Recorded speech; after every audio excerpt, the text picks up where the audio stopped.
Some people save their tears for when no one else is around. It isn't because they feel less, and it isn't because they're always strong. It's because opening up in front of others has never felt safe to them.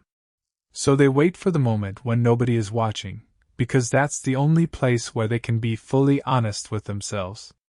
This habit usually starts somewhere in the past, a time they let their guard down and were met with indifference or misunderstanding instead of care. Over time they learn that not everyone knows how to truly listen, so they quietly stop sharing. Solitude becomes the one place where it's safe to let emotions out. From the outside, these people usually look fine. They smile, they joke, they show up for everyone else and listen to every problem but their own. When it comes to their own pain, they go quiet. They don't want to be a burden, and they don't want to be told they're overreacting. Often they end up shrinking their own struggles.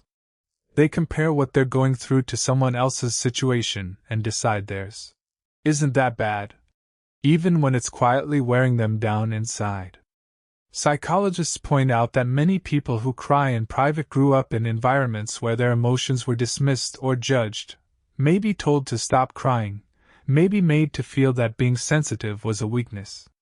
That kind of experience teaches a person to hide what they feel, and to believe that suffering quietly is safer than risking rejection or being misunderstood. The pattern tends to follow them into adulthood. Even once they're surrounded by kinder people, the old instinct to hide stays. They want to open up, but fear gets in the way. In reality, these are often deeply feeling people. A small comment can hurt them more than anyone realizes, and a passing moment can stay with them for a long time. But instead of reacting, they bottle it all up. They replay conversations in their head, wondering if they said the wrong thing.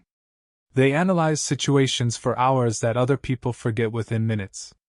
Crying alone becomes a form of self-protection.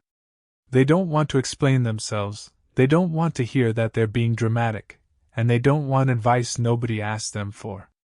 So they carry things quietly on their own. For them, tears in private feel safer than being vulnerable in front of anyone else.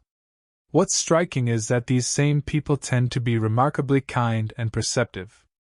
They rarely judge others, because they know exactly what it feels like to struggle in silence.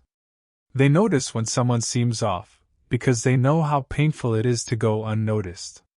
They become the friend who listens, who remembers the small details, who genuinely cares. But underneath it all, they often feel lonely, even in a room full of people.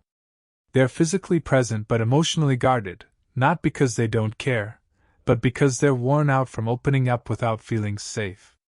They want connection, but they're afraid of disappointment.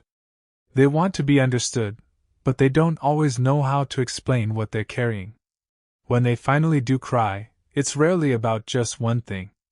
It's everything they've been holding back, the words they never said, the times they chose to look strong instead of being honest.